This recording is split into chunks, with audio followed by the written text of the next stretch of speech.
ये व्यर्थ के बकवाद करने वाले लोगों से मत मिलो, व्यर्थ के बकवाद करने वाले लोगों की तरफ मत देखो, ये क्या कह रहे हैं, क्या बोल रहे हैं।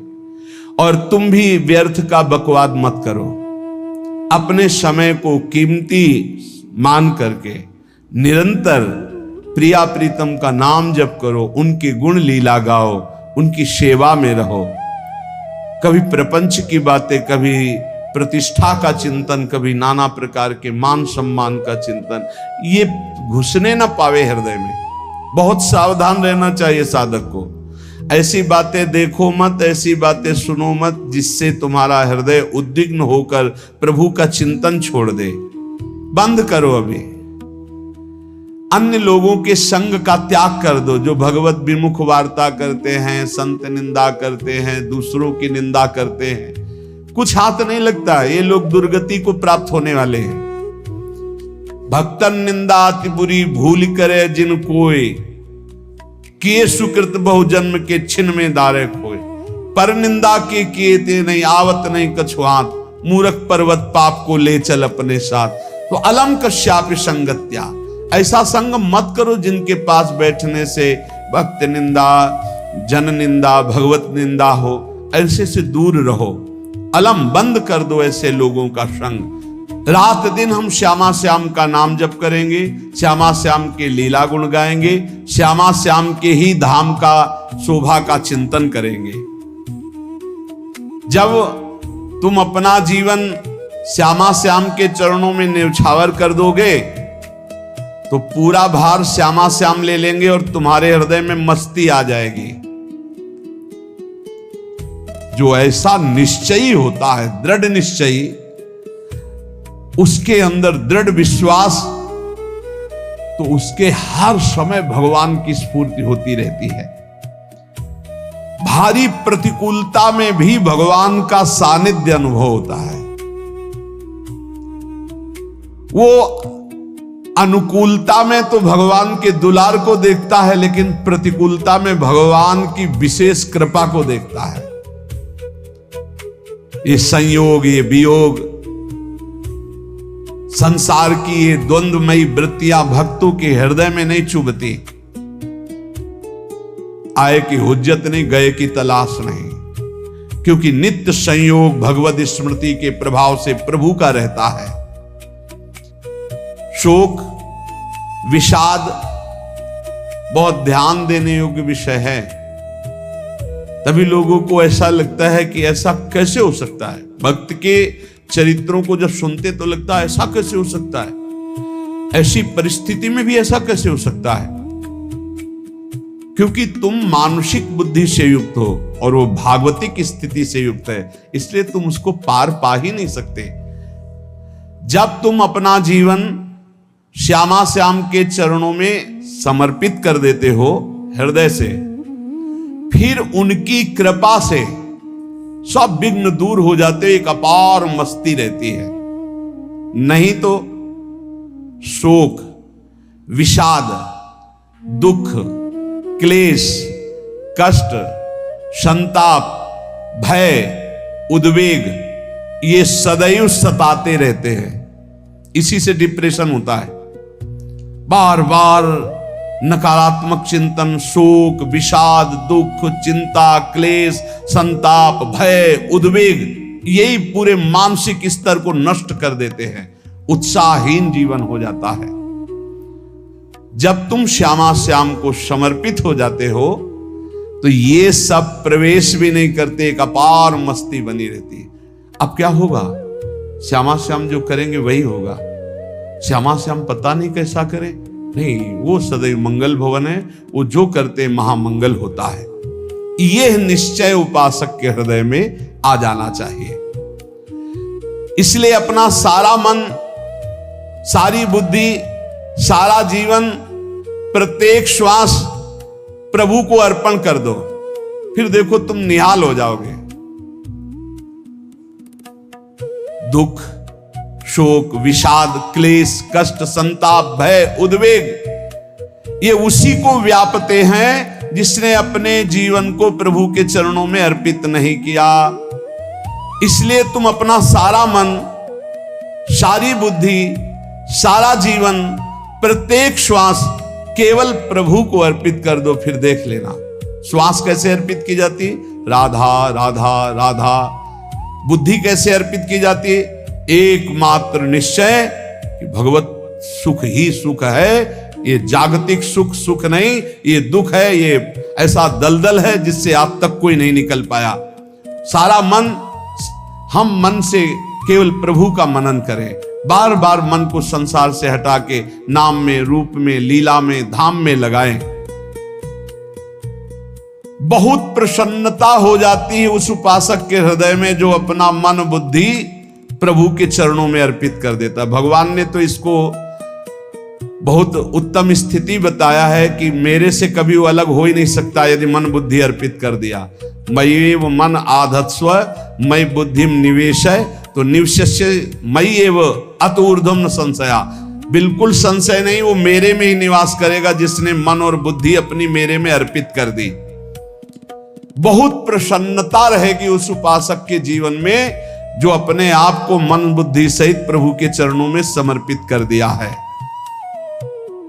भगवान का आश्रय लेने वाले की पहचान है हर परिस्थिति में प्रसन्न रहना। देखो आप भगवद आश्रित हो कि नहीं, देखो अनुकूल परिस्थिति में तो सब प्रसन्न रहना, लेकिन प्रतिकूल परिस्थिति में प्रसन्न रहना ये भगवान के भक्तों का लक्षण है। हर परिस्थिति में प्रसन्न रहना ये भगवान के भक्तों का लक्षण है। आनंदगन भगवान का आश्रय मिलते ही आनंद छा जाता है हृदय में। उनके पास आनंद का अभाव होता ही नहीं है। जैसे सूर्य का प्रकाश उदय होते ही सूर्य का प्रकाश संपूर्ण अंधकार को नष्ट कर देता है, ऐसे ही भगवान का संपूर्ण आश्रय लेते ही सब दुख चिंता शोक नष्ट हो जाते, आनंद ही आनंद। तुम भगवान के मंगलमय रूप को नहीं जानते हो, पर उनके मंगलमय भाव को, विधान को मानना शुरू कर दो। जो भी होता है मंगलमय होता है। हमने जीवन में देखा है, अगर इधर कोई बहुत बड़ा सुख दिया तो देर नहीं लगेगी, 24 घंटे नहीं व्यतीत होंगे और ऐसे दुख दे देंगे, जिससे दोनों का समान भाव रख करके ना दुख में तुम भूलो प्रभु को, ना सुख में भूलो, सीधे भगवत मार्ग में चल। पूरे जीवन की बात देखा है, भगवान के मंगल विधान में सदा सर्वदा सुख ही सुख है, इस बात को मान के प्रसन्न हो जाओ।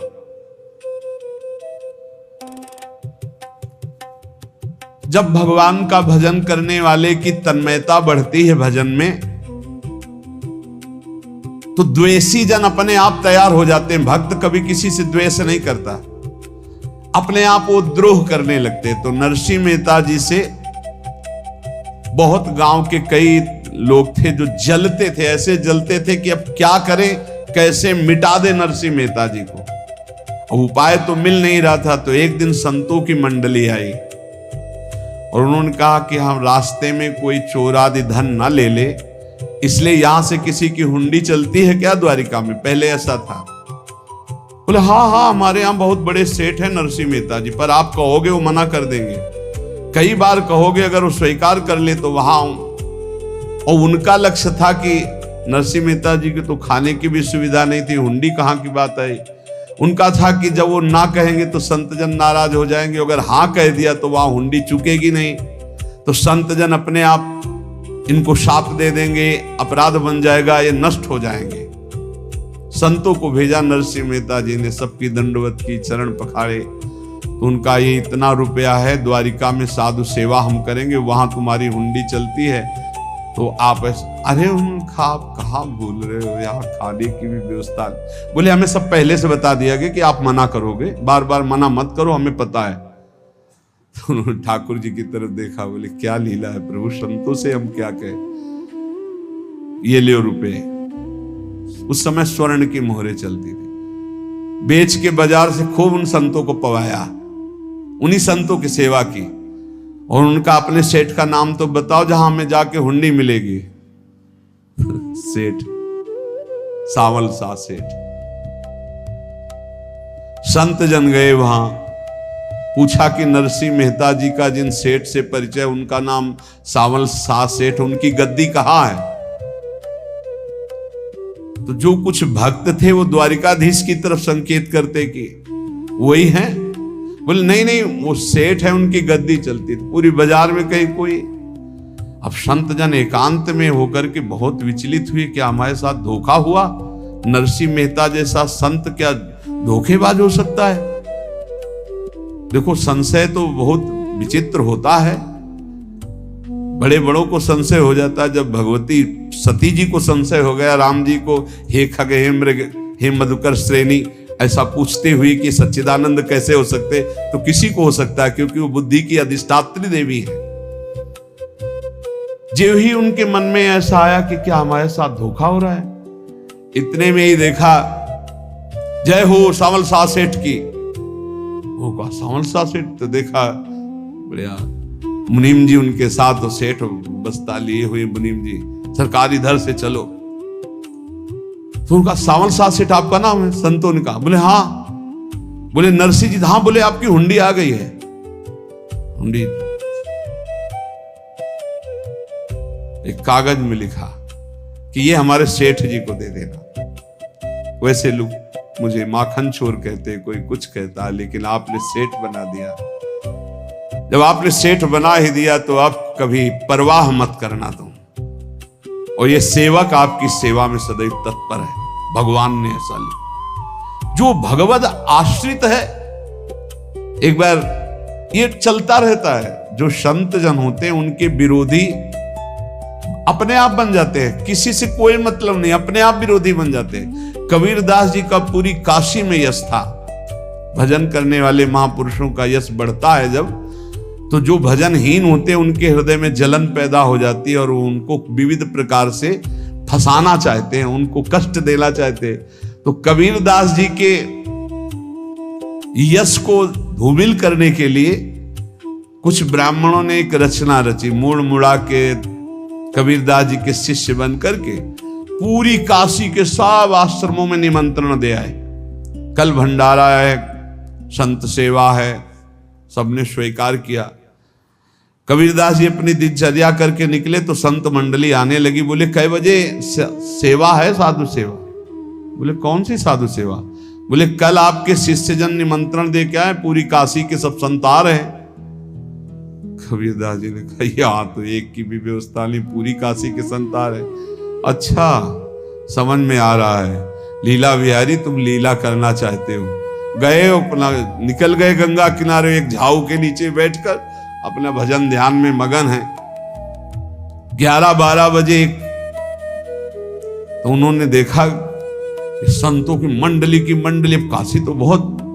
कबीरदास जी ने देखा कि आश्रम की, तो बोले पता नहीं क्या होगा, चलो चलते हैं। तो ऐसे गमछा वस्त्र करके ऐसे डालकर मुंह ढक करके, वहां बड़ी बड़ी पंगत लगी थी। कबीरदास जी सबको पाओ जी पाओ। कबीरदास जी के रूप में स्वयं भगवान पाओ जी पाओ। कबीरदास जी ने कहा अच्छा, जब स्वामी परस रहे तो हम भी बैठ के पा ले। तो जब उसी पंगत में बैठ गए अपना कपड़ा ढक करके, और जब मोहरे की दक्षिणा दे रहे थे सब लोग कि वाह कबीरदास जी ने आज तो साधु से। सबको जब कबीरदास जी के सामने आए तो ऐसे मुंह ढके, बोले देखो जो मेरा होता है उसे मुंह छुपाना नहीं पड़ता, मुंह ढकला नहीं पड़ता। लो दक्षिणा, तुम भी दक्षिणा लो। कबीरदास जी को कबीरदास जी दक्षिणा दे रहे, वो कबीरदास जी है भगवान, और ये पाले वाले कबीरदास जी है भगवान के जन। कभी भगवान अपने, अरे जमाने जोर लगा ले, कितना जोर लगाएगा, भक्त और भगवान का झंडा कभी न झुकने पाएगा। बिल्कुल चिंता, शोक, भय, उद्वेग रहित जीवन भगवद आश्रित। तुम भगवान के मंगल विधान में सदा सर्वदा प्रसन्न रहो। अब ये विचार कर लो कि भगवान जो करेंगे तुम्हारा मंगल करेंगे। अब थोड़ा ऐसा बीच में लगता है कि अमंगल हो रहा है क्या, लेकिन पक्का समझो बहुत बड़ा मंगल उनका विधान होता है। बहुत ही उत्तम मंगल होता है भगवान के शरणागत का। भगवान हमारे विचारों वाले नहीं हैं, हमारे विचार प्राकृतिक है, भगवान के विचार चिदानंदमय हैं। वो अपने विचार से हमारा मंगल करते हो, हम अपने विचार से मंगल चाहते हैं। भगवान के विचार से मंगल ही हमारा होगा, इसलिए कभी हमको चिंता शोक भय नहीं करना चाहिए। भगवान की ओर से कभी तुम्हारे लिए ऐसा विधान नहीं होगा कि तुम दुखी हो जाओ, बस तुम्हारी सोच हो सकती है, उसका परिणाम बहुत मंगल होगा। जगत की ओर से निराश हो जाओ, किसी से आशा मत रखो, फिर आप देखो आपका जीवन कैसा आनंदमय व्यतीत होता है। ये जो जगत की आशा है यही दुख प्रदान करती, सच्ची जगत की आशा ही दुख प्रदान करती है। अगर जगत से कोई संबंध न रखा जाए और भगवत भाव में रहकर तो बहुत अच्छा जीवन चलेगा। अपने कर्तव्य का पालन करो, परिवार को भगवत स्वरूप मानकर पोषण करो, किसी से कोई संबंध मत रखो, कोई आशा मत रखो, यही अध्यात्म सिखाता है। अपने आप भगवत स्वरूप, सबका व्यवहार मंगलमय और आपका जीवन मंगलमय। अपने घर में ऐसे रहो जैसे किसी अतिथि के घर में रह जाता है, चलना है, यहां से जाना है। कौन रहता है अपने घर में अतिथि की भांति? भगवान का भक्त। जाना है यहां से, अपनी प्रिया प्रीतम के पास जाना। ये हमारा घर नहीं है, यहां तो हम समय व्यतीत कर रहे हैं, अपनी आयु व्यतीत कर रहे हैं भगवत आराधना करते हुए। हमें जाना है प्रिया प्रीतम के पास। वास्तविक घर भगवान का धाम है हमारा, वास्तविक घर वाले प्रभु हैं हमारे। जो नित्य सच्चिदानंद भगवान के चरणों में अपने चित्त को समर्पित करता रहता है, उसको यह अनुभव होने लगता है कि बड़ी कृपा है हमारे ऊपर भगवान की, बड़ी कृपा है हमारे ऊपर। सर्वसमर्थ परम सुहृद भगवान ऐसे भक्त के ऊपर हर समय वरद हस्त रखे रहते हैं। ये केवल प्रवचन नहीं, सच्ची बात मानिए। ऐसे भगवान का वरद हस्त हर समय रहता है। जब भगवान की छत्र छाया में भक्त अपने को देखता है तो आसपास घोर विपत्तियों का भी समुदाय हो तो भी वो आनंद में मगन रहता है। हर हालत में आनंदित रहना ये भक्त का स्वभाव है।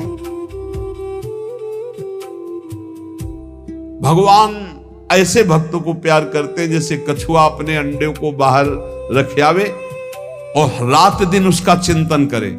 जब भक्त भगवान को समर्पित होता है तो भगवान रात दिन उसकी ऐसे चिंतन सुरक्षा करते हैं।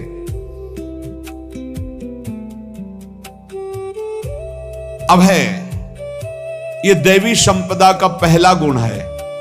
ये भगवान के शरणागत पर जागृत हो जाता है, वो भयभीत नहीं होता, किसी भी उससे भयभीत नहीं होता।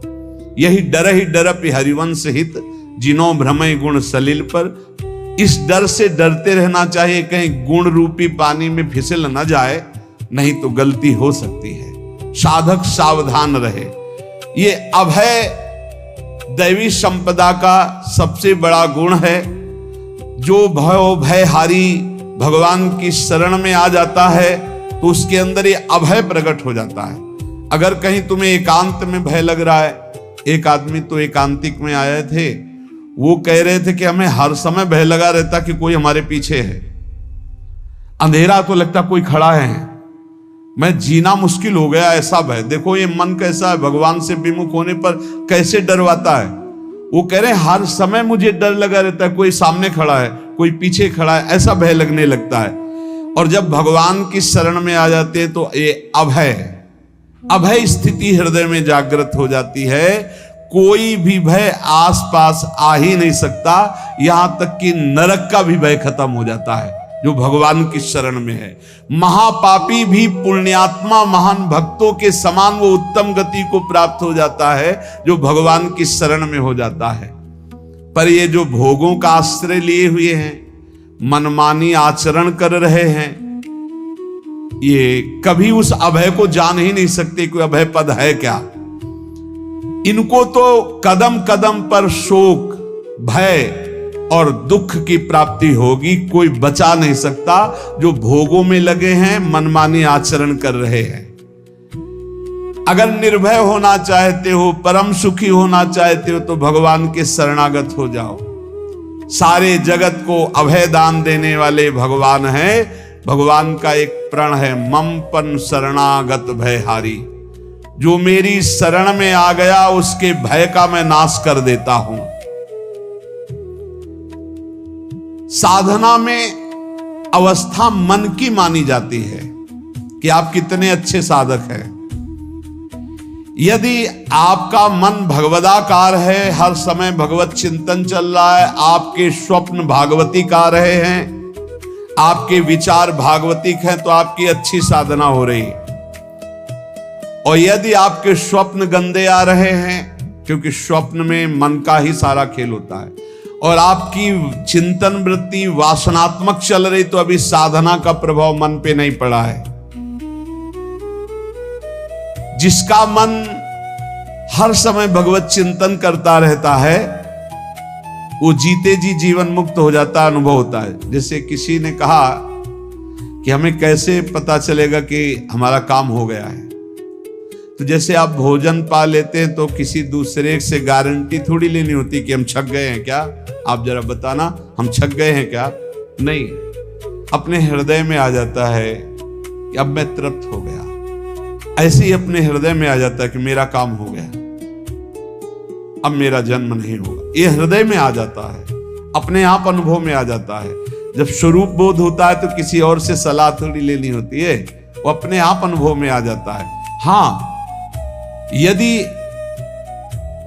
गुरुदेव का वर्ण नहीं किया है तो फिर आपको किसी न किसी गुरु से प्रमाणित करवाना पड़ेगा। अगर गुरुदेव का वर्ण किया है तो वही मंत्र, वही नाम, वही गुरु शरणागति आपको अंदर से पुष्ट कर देगी कि आपका काम हो गया है। विषय चिंतन करता हुआ मन विषय आसक्ति को प्राप्त होता है। विषय आसक्ति को प्राप्त हुआ मन बार बार जन्म मरण और नरक को प्राप्त होता है। बस ये विषय चिंतन हटाना ही प्रमुख कर्तव्य साधना का है। बार बार मन को विषयों से हटा करके प्रभु के नाम में लगाओ, प्रभु के रूप में लगाओ, प्रभु की लीला में लगाओ। जहां भगवान प्रकट होते हैं वहां परमानंद की बाढ़ आती है। पर ये ध्यान रखें, गुलाब का फूल कांटों में खिलता है। उसकी सुगंध लेनी, फूल लेना है तो कांटों से बचाकर। ऐसे ही जब आप भगवत चिंतन के लिए चलेंगे तो आपका चिंतन चुराने के लिए माया विविध नाटक करेगी, कांटे फैलाएगी। कोई तुम्हारी निंदा करेगा, कोई अपमान करेगा, कोई उपहास करेगा, तुम्हारी अव्यवस्था हो सकती है, तुम्हारी परिस्थिति बहुत भयावह हो सकती है। इन परिस्थितियों में भी भगवत चिंतन का तार ना टूटने पावे तो आगे गुलाब का फूल है। जैसे कांटे से बचाकर गुलाब का फूल लेते हैं और भगवद अर्पित करके सौरभ का सुख लेते हैं, ऐसे ही भगवान के प्रेमानंद का अनुभव करने के लिए संसार के कांटों से बचना होगा। और खिलेगा यही फूल संसार में ही, मनुष्य देह में, और योनियों में नहीं। भगवत प्राप्ति स्वर्ग में नहीं होगी, इसी मृत्यु लोक में होगी। पहले मन नहीं लगता भगवत चिंतन में। भगवत चिंतन जबरदस्ती करना पड़ता है। भगवत चिंतन जे ही प्रारंभ करोगे ते ही बहुत बाढ़ आ जाएगी पाप चिंतन की।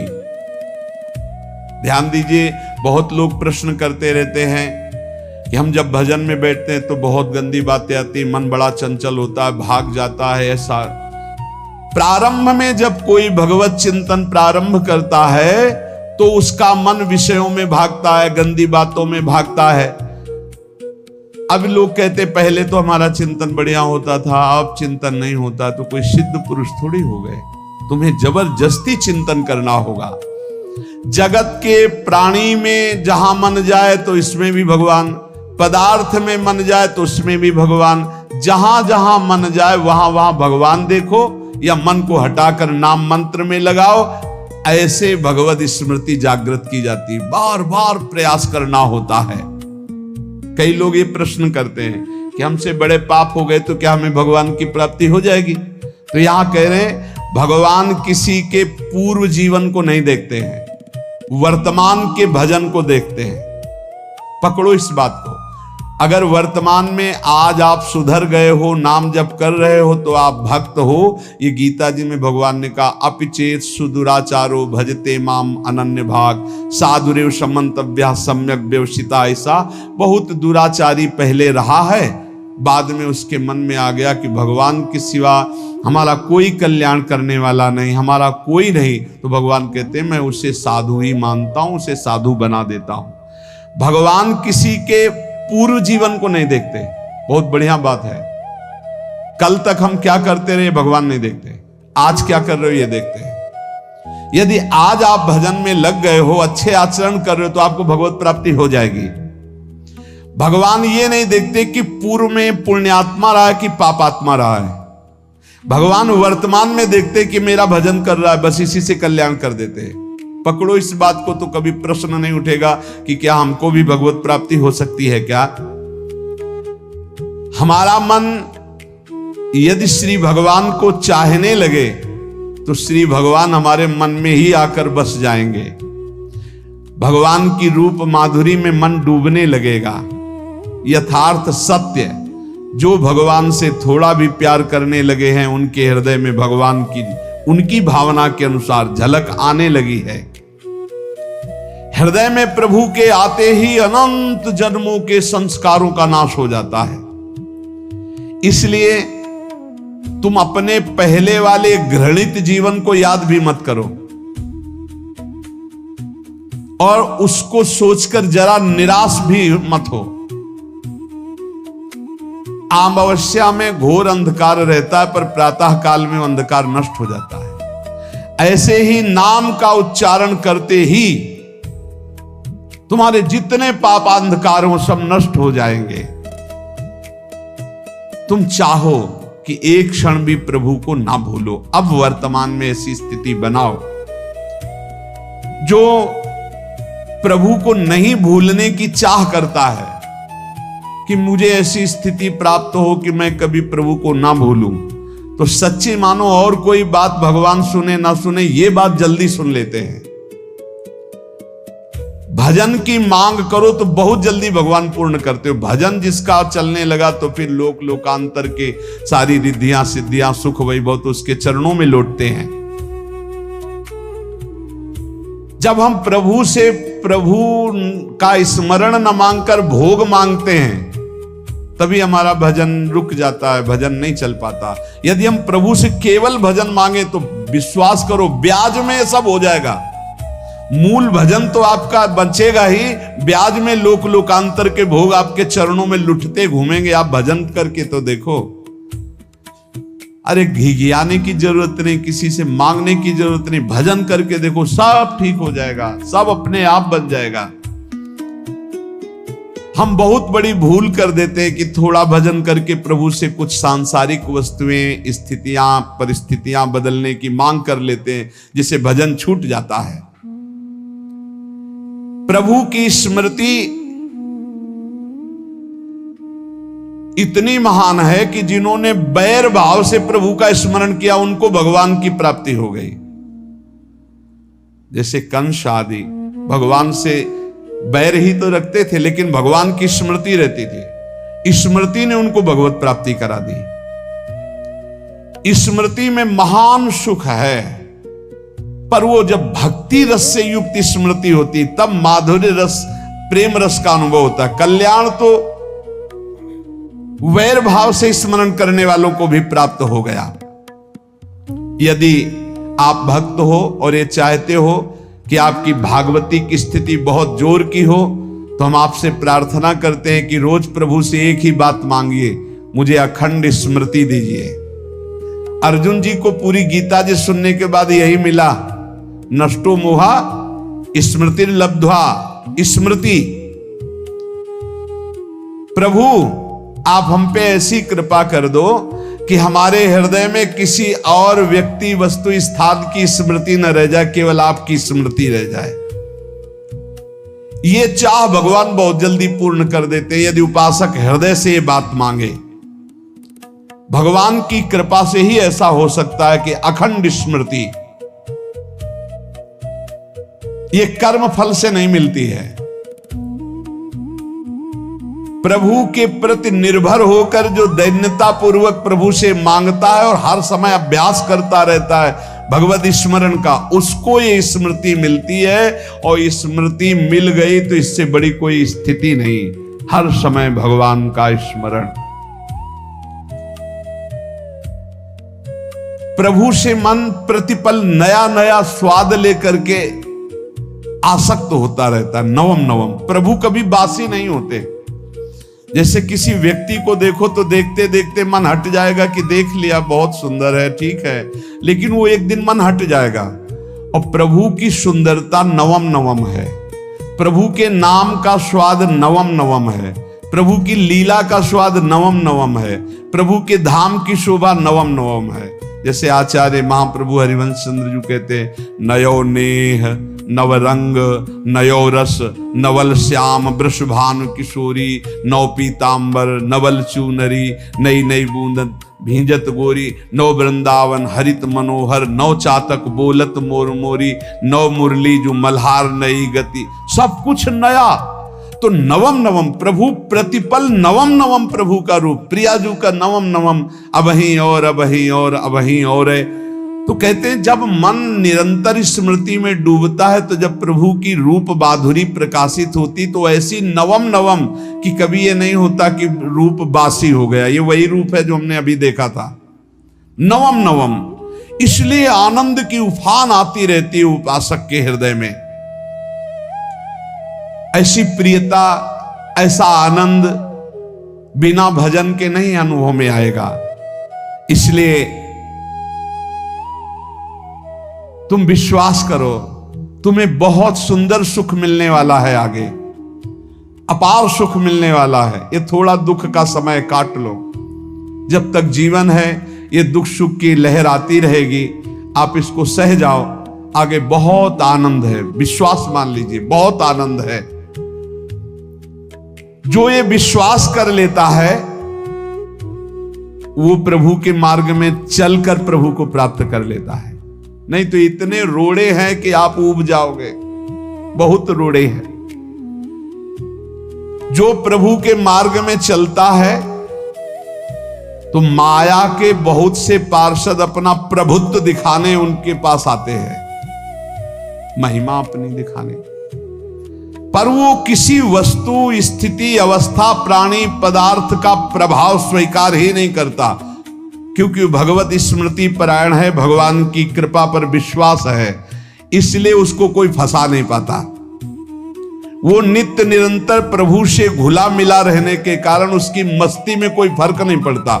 माया का प्रभुत्व रखने वाले उसे फंसाने की चेष्टा करते हैं, पर उस पर किसी का असर नहीं होता।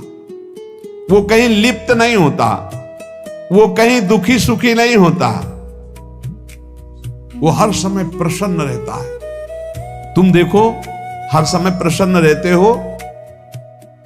यदि नहीं तो तुम किसी व्यक्ति वस्तु का आश्रय लिए हुए हो, प्रभु का नहीं।